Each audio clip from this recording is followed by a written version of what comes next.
Cela fait des mois qu'il n'a pas bougé. À cause bien sûr de la crise sanitaire. Mais finalement, les visiteurs sont de retour sur le bateau de croisière. On va assister au départ. Ok, pareil. L'équipage est sur le pont. La remise en marche est un moment un peu sensible. Pape, Pape, vas-y, c'est bon, on est prêt. dina libre. C'est en train de culer. Le capitaine donne les ordres, Marche arrière. très concentré.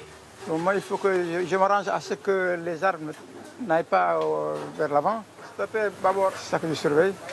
Il faut dire que les machines ne sont plus toutes jeunes. Avant très lente les deux. À l'autre bout du micro, dans la cale, Ousmane veille au grain. C'est le chef des mécaniciens. Ici, le bruit est assourdissant.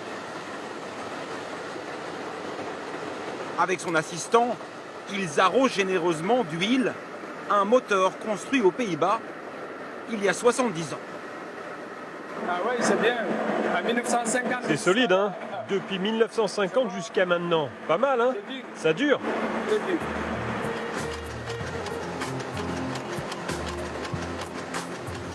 Le Bou El Mogdad avale les premiers kilomètres.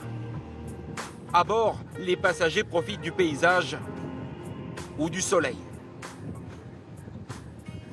René et Suzy Tessier se sont installés sur le pont central.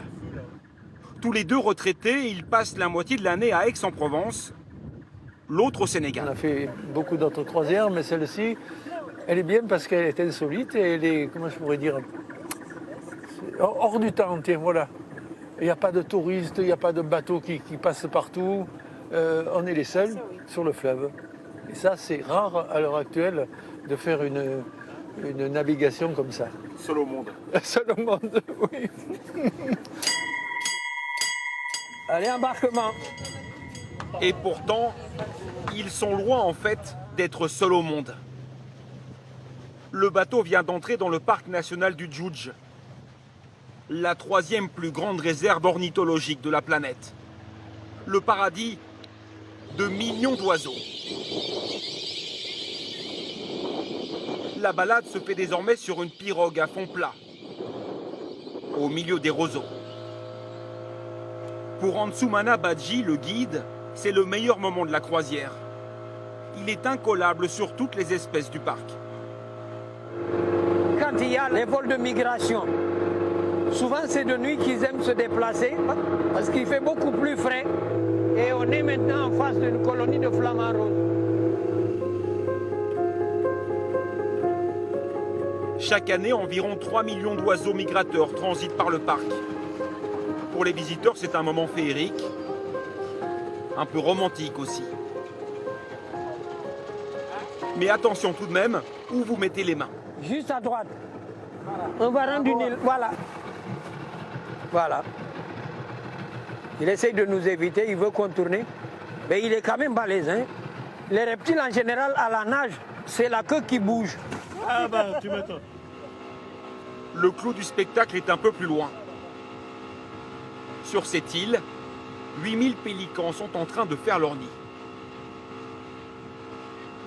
Ils peuvent aller pêcher jusqu'à 10 km et revenir au coucher du soleil. Vous voyez un pélican dont la taille du palais déborde disons, la taille normale, c'est qu'il rapporte du poisson aux petits qui sont dans le nid. Le pélican, je ne le voyais pas aussi grand que ça, avec des ailes de plus d'1 mètre chacune. Et, il est majestueux quand il se pose. On a l'impression de voir un avion qui va se poser. Je suis vraiment content de l'avoir découvert. Très très bien. Pour Ansoumana, au milieu de cette nature fascinante, c'est l'occasion de faire passer un message. Au moins, il y a un environnement qui est protégé, et par les villageois, et par nous-mêmes. Parce qu'on constate que ça et là, on est en train d'exterminer la planète. Et tout en sachant que celui qui paye les pots cassés, c'est l'homme lui-même. Ça me fait mal quand je vois qu'on tue l'animal pour un simple plaisir. Hein? C'est très vilain. Ici, pour le moment, c'est encore la nature qui a le dessus. Intacte et sauvage.